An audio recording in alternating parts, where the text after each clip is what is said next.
నమస్తే, welcome to meta news. ఇక మ్యాటర్లోకి వస్తే కష్టాలు వెంటాడటం, కర్మ వదలకపోవటం అంటే ఇదేనేమో. మాజీ మంత్రి పెద్దిరెడ్డి రామచంద్రారెడ్డి విషయంలో ఇది అక్షరాల నిజమనిపిస్తుంది. చిత్తూరు జిల్లా రాజకీయాల్లో పెద్దన్న పాత్ర పోషించే పుంగునూరు ఎమ్మెల్యే పెద్దిరెడ్డి రామచంద్రారెడ్డి కాంగ్రెస్ పార్టీలో ఉన్నప్పుడు కూడా కీలకంగా వ్యవహరించారు. పిఎల్ఆర్ కంపెనీ నుంచి సబ్ కాంట్రాక్టర్ తీసుకున్న చాలామంది తెర వెనుక ఆయనకు మద్దతుగా నిలిచారు. 1978లో పీలేరు నుంచి జనతా పార్టీ అభ్యర్థిగా పోటీ చేసిన పెద్దిరెడ్డి రామచంద్రారెడ్డి ప్రత్యక్ష రాజకీయాల్లోకి వచ్చారు. 9 సార్లు పోటీ చేసిన ఆయన 6 సార్లు ఎమ్మెల్యేగా గెలిచారు. దివంగత సీఎం వైఎస్ రాజశేఖర రెడ్డికి మొదట సన్నిహితుడిగా మెలిగిన తర్వాత విరోధిగా మారారు.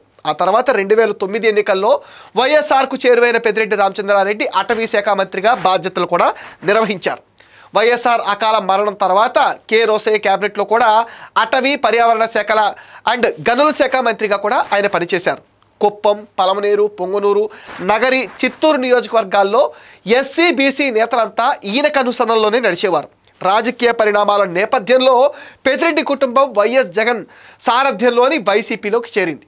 చిత్తూరు జిల్లాలో కాంగ్రెస్ పార్టీ తర్వాత వైసీపీలో కూడా ఆయన కీలకంగానే రాజకీయాలు సాగిస్తున్నారు. పొంగునూరు నుంచి ఎమ్మెల్యేగా పెద్దిరెడ్డి రామచంద్రారెడ్డి, రాజంపేట ఎంపీగా ఆయన కొడుకు మిథున్ రెడ్డి, తంబాలపల్లి నుంచి ఆయన సోదరుడు ద్వారకానాథ్ రెడ్డి ప్రాతినిధ్యం వహిస్తున్నారు. మిగతా నియోజకవర్గాల్లో కూడా పెద్దిరెడ్డి బిగ్ బాస్గా మారారు. తాను చెప్పిన వారికే టికెట్లు ఇప్పించుకున్నారు. వైసీపీలో చేరిన తర్వాత 14 ఏళ్ల ప్రస్థానంలో అనుచర నాయకులు ఎవరికీ జైలు కష్టాలు తగలేదంటారు. పెద్దిరెడ్డి కొడుకు మిథున్ రెడ్డికి మాత్రం రేణిగుంట ఎయిర్పోర్ట్ వ్యవహారంలో మొదటిసారి ఎదురుదెబ్బ తగిలింది.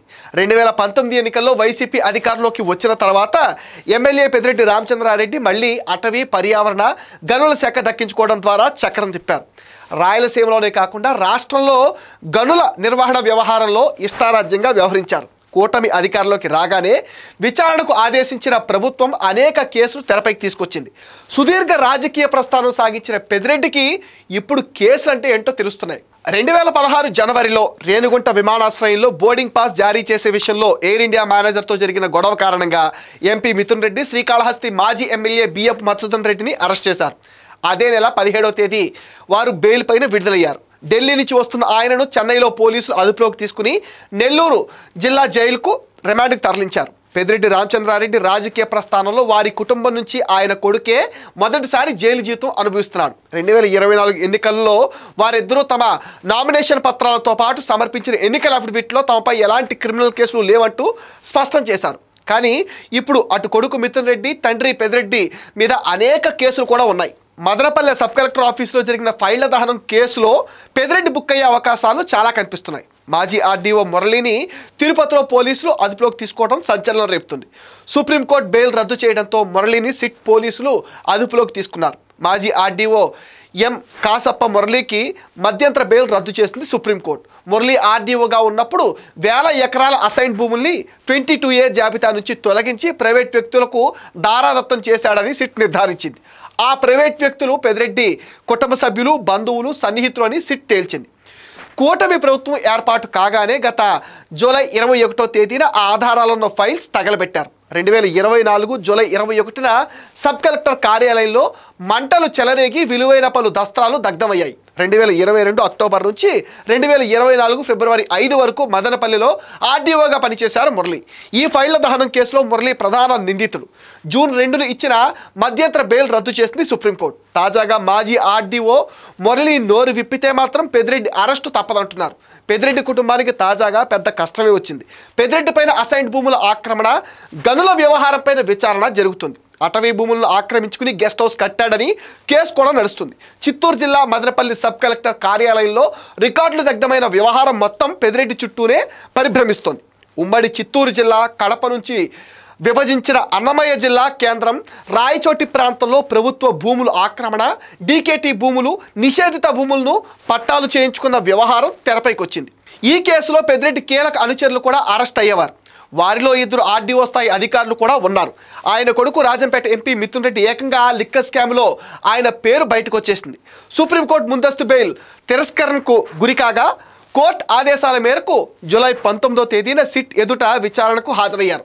సుదీర్ఘంగా విచారించిన అనంతరం అదే రోజు రాత్రి సిట్ అరెస్ట్ చేసింది. అనంతరం రాజమండ్రి సెంట్రల్ జైలుకు తరలించింది. బెయిల్ కోసం ఆయన కోర్టు చుట్టూ తిరుగుతున్నారు.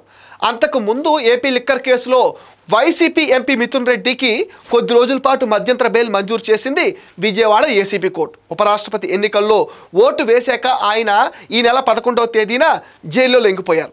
ఉపరాష్ట్రపతి ఎన్నిక నేపథ్యంలో తాను ఓటు వేయాల్సిన అవసరం ఉందని కోరడంతో మధ్యంతర బెయిల్ ఇచ్చింది. తిరిగి జైలుకి వెళ్ళాక కోర్టు రిమాండ్ విధించింది.